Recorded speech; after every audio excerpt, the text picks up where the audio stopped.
Major Shashank Verma जी। राधे राधे। राधे राधे महाराज जी। महाराज जी, सबसे पहले आपको नमन की जीवन में जितना थोड़ा बहुत नाम जब चल रहा है, आपकी कृपा से मार्गदर्शन मिल रहा है।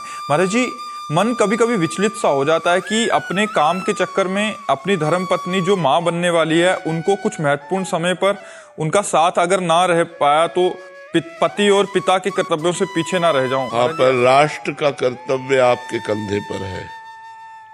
हम इसीलिए अपने भारतीय सैनिकों को नमस्कार करते हैं, प्रणाम करते हैं कि जहां उनको अपने परिवार की अत्यंत आवश्यकता है, उन आवश्यकताओं को ठुकरा कर, जैसे मान लो आपकी माँ है तो आपकी बहू का सहयोग वो कर सकती है, लेकिन कितने जवान हैं जिनके केवल पत्नी ही अकेले रह रही और वो गर्भवती है, उसको जरूरत है, अत्यंत जरूरत है अपने पति की, उसको सानिध्य की जरूरत है, उसको सहयोग की जरूरत है, उसको इस विश्वास की जरूरत है कि आप हमारे पास हैं, कोई भी संकट होगा आप तत्काल अस्पताल ले जाएंगे।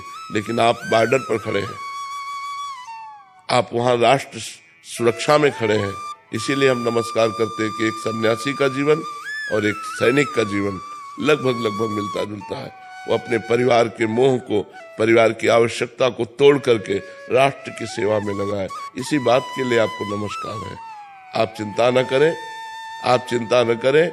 जब आप राष्ट्र सेवा में हैं तो जिनका राष्ट्र है वो भगवान आपके बच्चों को, आपकी पत्नी को, सबको सुरक्षित रखेंगे, वो उनका पालन पोषण करेंगे। जिन जंगल में पशु पक्षियों का कोई नहीं है तो कौन भरण पोषण करता है?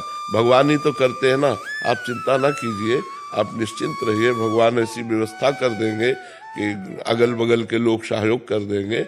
आप राष्ट्र सेवा की अगर छुट्टी मिल जाए तो बहुत अच्छी बात है, अगर छुट्टी नहीं मिलती है तो आप दुखी मत होइए। आप राष्ट्र सेवा का भार अपने कांधों पर लिए हुए खड़े हैं, आप चिंता मत कीजिए। अगर आपको ऐसे ही गोली लगती है तो सीधे स्वर्ग जाओगे, और आधा कहकर पधारोगे तो भगवत धाम जाओगे। आपका अहित तो हो ही नहीं सकता, आप राष्ट्र सेवा में हैं। इसलिए आपको गर्व होना चाहिए कि हम सब कुछ त्याग करके अपने राष्ट्र सेवा में हैं। राष्ट्र सेवा में प्रधान हमारा धर्म राष्ट्र सेवा है और द्वितीय परिवार सेवा है। छुट्टी मिले तो भरपूर प्यार दीजिए अपने परिवार को, और जब दूर हैं तो मोबाइल आदि से उनको पुष्ट रखिए और अपने सेवा कार्य को देखते रहिए, क्योंकि हर आर्मी वाले के लिए बहुत बड़ी समस्या होती है। जो 1 महीने की छुट्टी में आता है, अपने परिवार में रच पचता है, अब वो जब जा रहा है तो उसका छोटा बच्चा अंगुली पकड़ के पूछ रहा है, पापा कब आओगे? अब पापा क्या उत्तर दें?